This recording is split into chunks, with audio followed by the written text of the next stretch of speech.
Acompaña Christopher Wilson, director adjunto del Instituto de México del Wilson Center, experto en temas fronterizos, comercio, economía entre Estados Unidos y México. Conversamos con él hace unos días atrás, previo a lo que fue este acuerdo, por eso quería conversar de nuevo. Señor Christopher, bienvenido, muy buena tarde para usted. Es mi gusto, gracias. Lo primero que yo le preguntaría tras la firma de este acuerdo, ¿finalmente sí funcionó la amenaza del presidente Trump a México? Es decir, México termina negociando bajo amenaza, cosa que había dicho hace un tiempo atrás no haría.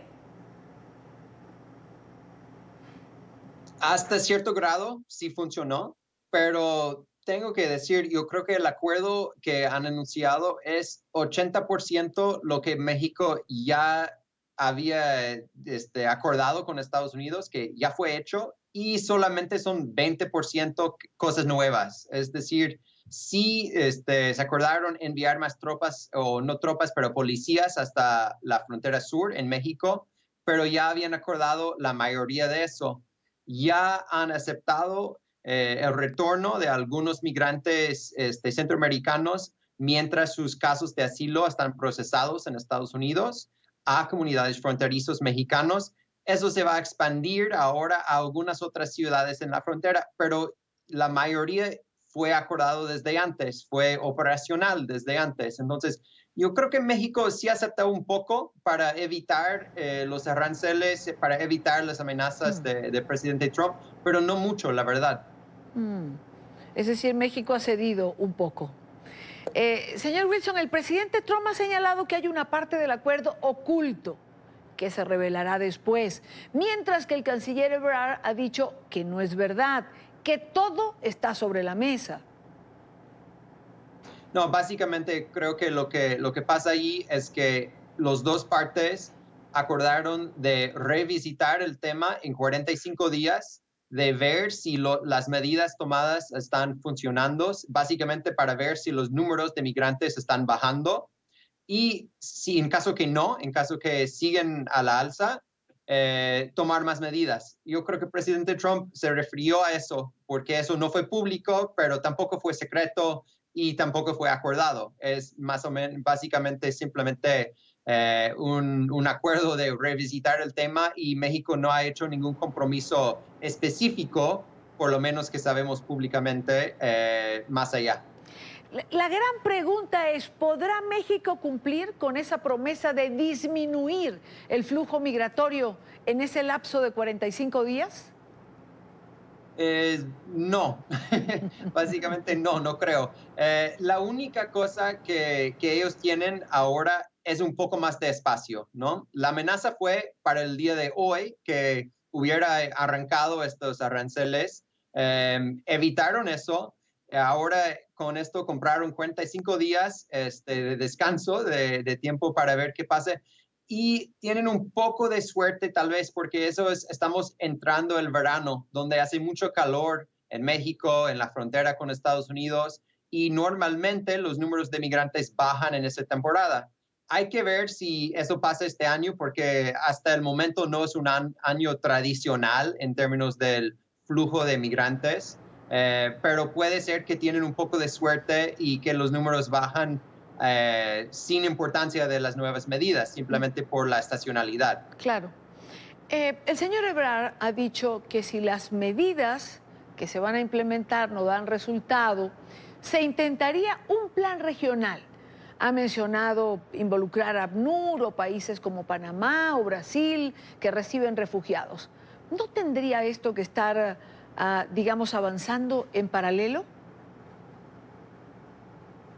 Yo creo que es un acuerdo muy difícil de sacar. La verdad, han estado intentando de hacer algo parecido desde la administración de Obama aquí en Estados Unidos, desde 2014, cuando primera vez tuvimos el flujo de niños no acompañados Sí. de Centroamérica, y no han logrado un acuerdo por dificultades legales, por la necesidad de encontrar otros socios regionales para implementarlo, por falta de capacidad, por muchas razones, por leyes internacionales que limitan lo que pueden hacer.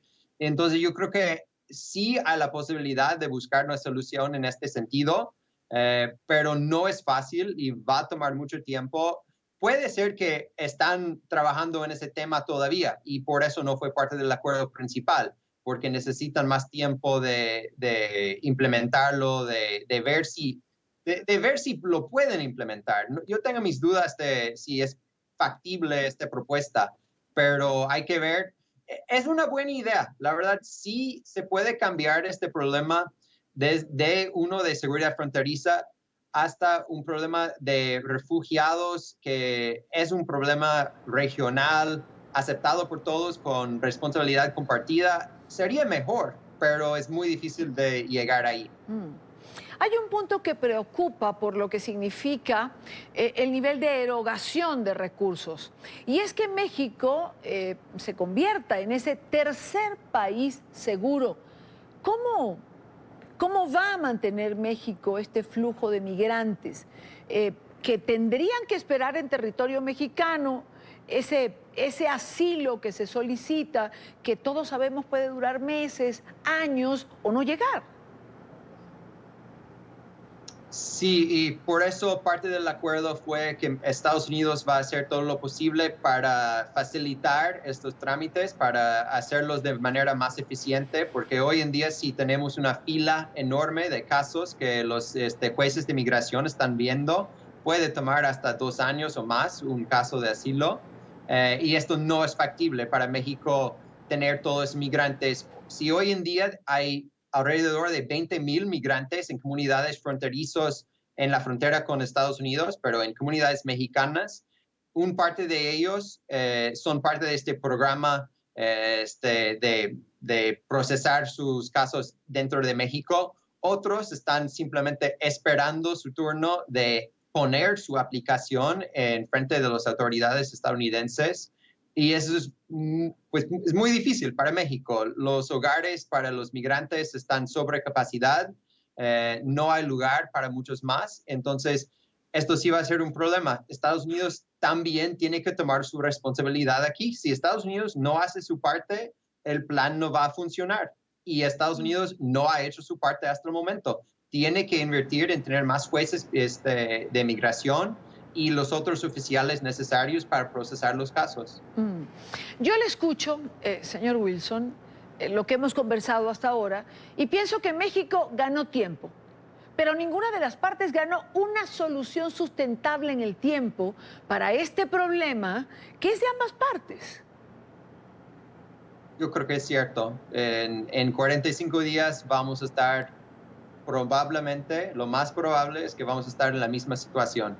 Donald Trump ya llegó a Twitter hoy a reiterar sus amenazas, a decir que si no logramos una solución del corto plazo, voy a tener que imponer los aranceles. Es muy probable que estamos en la misma situación o Sí. algo parecido dentro de un mes, un poco más de un mes, porque no es muy probable porque no lo han solucionado, porque es muy probable que los números de migrantes siguen siendo muy altos, arriba de la capacidad del gobierno de Estados Unidos o el gobierno de México de responder.